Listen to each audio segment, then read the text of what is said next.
Okay, so good afternoon, my dear students. Welcome to our virtual class. But before I start, may I request everyone to mute your microphone to avoid unnecessary noise and distractions. And please turn off your video as well and observe proper behavior during our virtual class. Okay, so let me introduce myself to you. I am Maria Ana C. Robles, your online learning coordinator or your OLC. I am one of the faculty members of College of Arts and Sciences at AMA Malolos City, Bulacan. Okay, so I will be your OLC for English 203 Speech Communication 3. Okay, so for our course code, we have here UGRD ENG 203 for 2113 T, and this is Speech Communication 3. Now, for our topic for this afternoon, we have Introduction to Public Speaking. So we will be discussing the part 1 of Introduction to Public Speaking. And for our learning objectives, we have here at the end of the discussion, we will be able to define what public speaking is and how it differs from everyday conversation. Then identify the different kinds of speech according to delivery and explain the process of speech communication. Okay, now let us now begin with our discussion. Now I have here public speaking. Okay, now as we all know, during the public speaking delivery, we make use of gestures. Okay, we make use of podium. We should have audience. Okay, we should have presentation, and more often than not, we make use of public speaking in business. And when we deliver this public speaking, we feel stress, and we need to have skills in public speaking, and also we need to have guts. Okay, so public speaking is a form of oral communication wherein a speaker has to talk in front of an audience. So it has to be done, it has to be one of the most dreaded forms of oral communication, but it is one of the most important skills to have. So it is essential part of our daily life, and seeing how inevitable it is, we need to do our part in making sure that we are able to excel in it. Okay. So in other words, public communication or public speaking is a form of oral communication wherein you are speaking in front of an audience. Okay, now it is,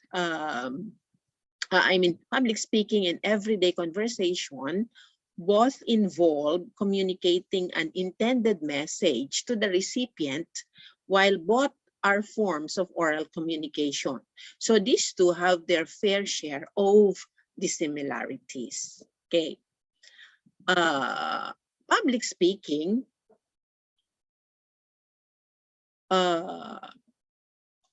is also called oratory or oration.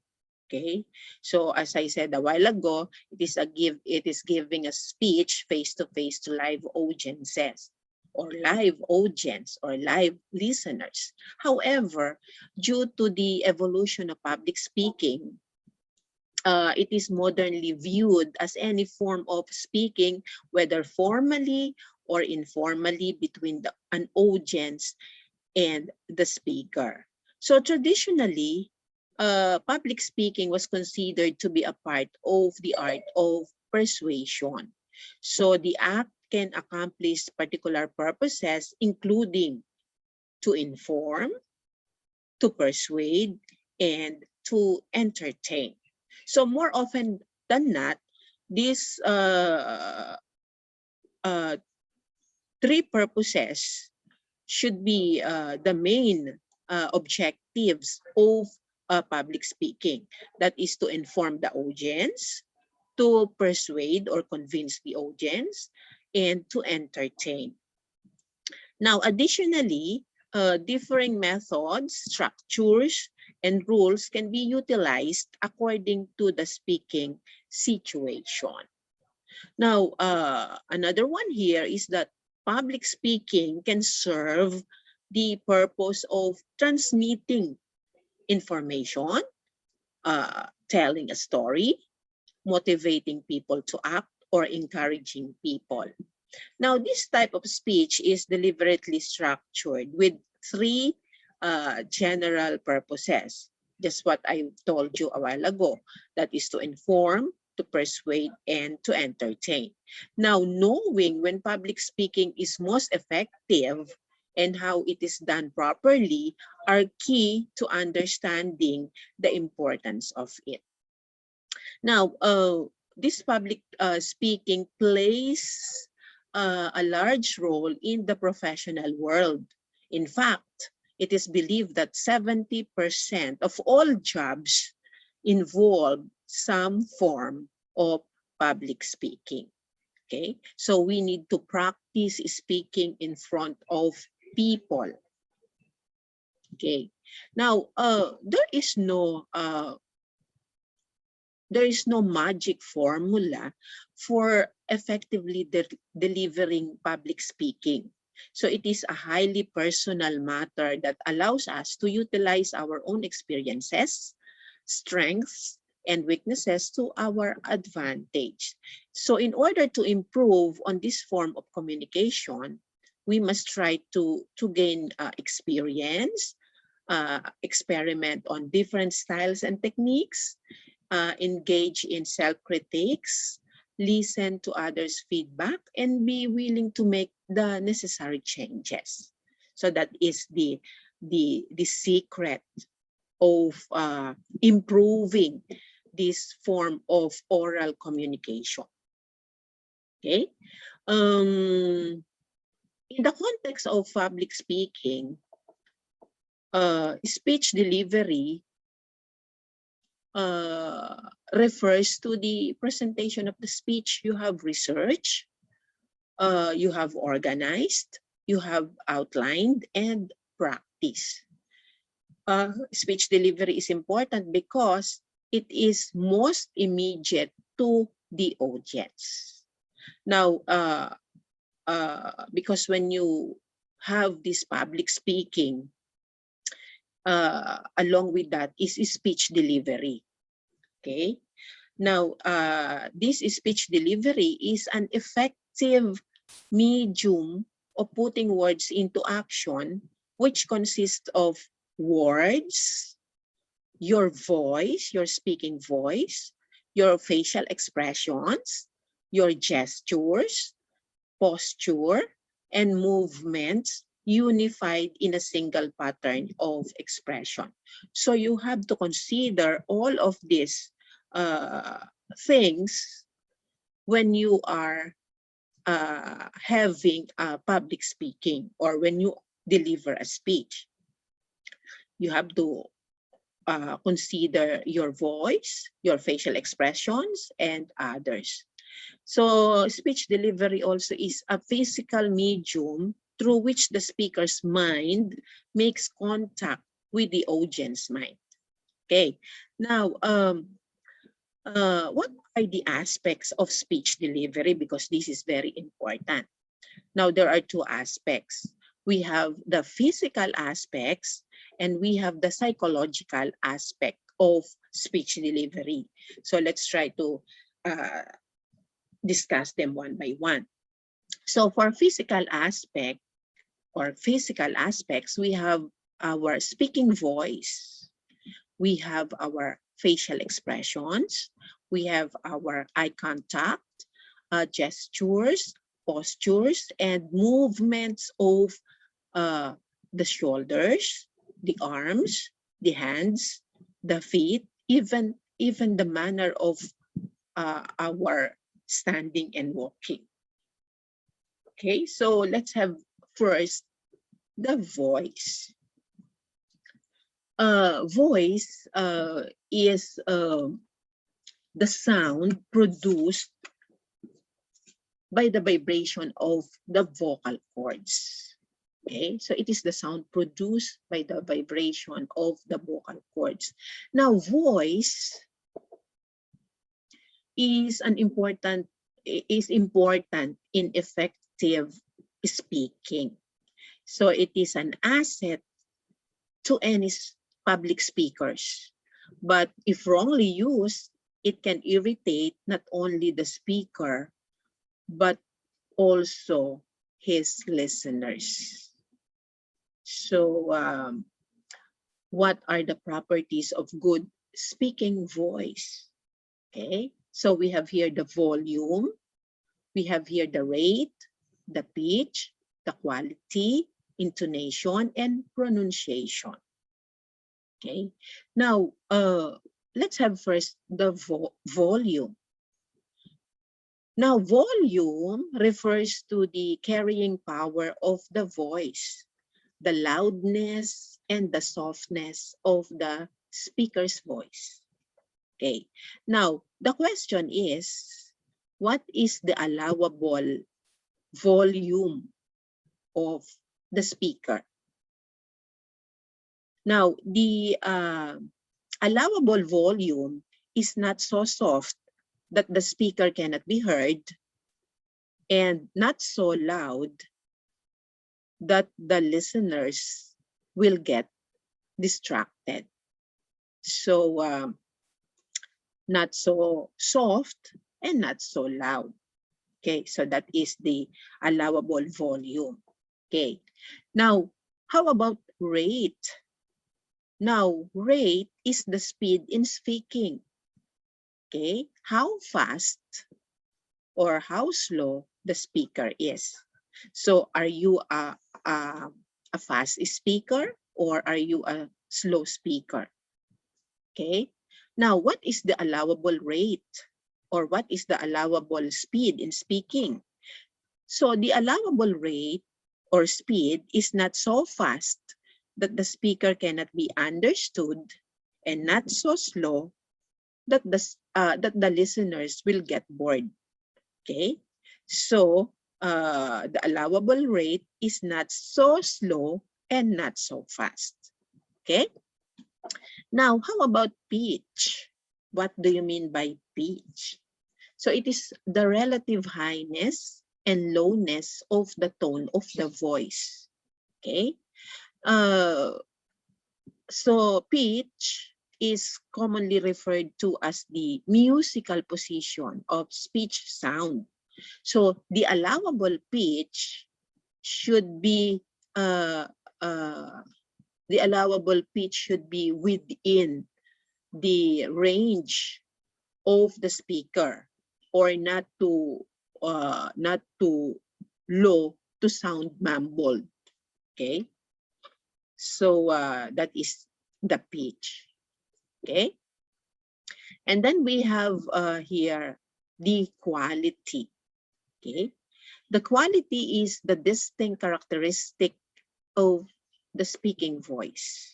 Okay, so in other words, the quality of the voice is the timbre or the timbre or tone color of the voice, or what makes a voice unique. So that is what we meant by quality. Okay, and then we have here the intonation. Intonation is the change of pitch from syllable to syllable. So the change of pitch could be gradual, okay, which is known as glide, and it could also be abrupt, which is known as step. Okay, so that is intonation. Now, how about pronunciation? Pronunciation is very important in public speaking or in speech delivery, because pronunciation is the manner of utterance of words, or it is the manner by which how the words are being pronounced.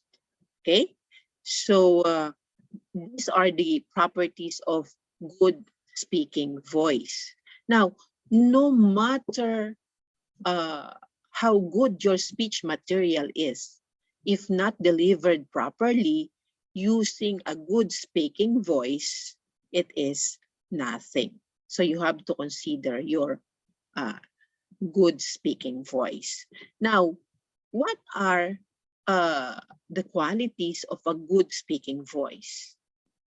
First, it should be pleasing to the ear. Okay. Next, it should establish confidence and make good impression. And it should be loud enough to be heard and clear enough to be understood. And a good speaking voice can get attention to the listeners. And then it is flexible enough to carry the greatest possible amount of meaning. Now, remember that a carefully crafted speech can be ruined by a dull vocal delivery, because the human voice is capable of producing a broad range of intensity, from a faint whisper to an ear-splitting scream. But most people only use a small part of that range. Okay, so that is one uh, uh, physical aspect of delivery, the speaking voice. Next, we have the facial expression. Now, facial expression is also important. Now, your audience gathers a lot of information from your facial expressions. So make sure that your facial expressions mesh with the feelings and ideas being expressed. So basically, a good rule of thumb for facial expressions as well as gestures is to do what comes naturally. And remember, you can't go wrong with a smile. Okay? And then another physical aspect of delivery is eye contact. So it is very important to establish eye contact with your audience or with your listeners, because eye contact is a camouflage of expression. Now, a good strategy for eye contact is to make a brief eye contact with members of the audience in one section and then move to another section of the audience. So ideally, a speaker should make eye contact with someone whenever words are being uh, when words are being spoken in the speech. Okay. So remember to establish eye contact with your audience. And then next we have gestures. Now, gestures are any act of the speaker that reinforces or demonstrates ideas. Okay. So body parts are used in showing gestures like your face. So we make use of gestures using our face, our hands, our shoulders, our heads, even our feet and our arms. Okay. And then another one, we have here posture. Posture is very important because posture is the position or bearing of the body. Okay. And then when you say posture, how you position your body, whether you are standing, whether you are sitting, whether you are walking. Okay, and then movements. The movements of your arms, the movements of your shoulder, the movements of your hands. It is just like uh, gesturing or having gestures. Okay, so these are the physical aspect of delivery. Okay, now let's move on to the psychological aspect of delivery. So we have here self-confidence. Okay, so we have sincerity of expression. We have respect for listening group, alertness, and spontaneity. Okay, so let's discuss one by one. So what is self-confidence? So as a speaker, uh, we should establish self-confidence. We should be self-confident. Now, self-confidence is a positive attitude about your skills, about your abilities, and yourself. Okay, being confident with yourself. So it means reliance and truth, or rather, it means reliance and trust to oneself. Okay, because when you deliver a speech, uh, you have no one but yourself. Okay, and then next we have sincerity of expression. What is sincerity of expression? Now, the more sincere a speaker is in his manner of speaking, the more genial and cordial he will appear to his audience. Okay. For this reason, a speaker must try to cultivate a friendly manner, cultivate a friendly manner, uh, expressive of his sincerity of expression, so that his audience will readily accept him. So there must be sincerity on what he says to his audience. Okay? And remember to establish a friendly relation or relationship to his listeners or to his audience. And then another one, respect for listening group. Now, this is a must for every speaker who desires to win the audience appreciation of his abilities and potentials. Okay, and then alertness. Okay, now conversation and public speaking require alertness in reacting to others. So as a speaker, we must be alert in in uh, on the reaction of the group. Okay, and then spontaneity. Okay, this is an emotional sincerity during the moment of delivery. Okay, so these are some of the psychological aspects of speech delivery. Now, during public speaking, we can't help but experience stage fright. Do you have stage fright? Okay, what do you mean by stage fright? Now, stage fright is a speech anxiety or fear of public speaking or fear of speaking in front of people. Okay. Now, what are the causes of stage fright?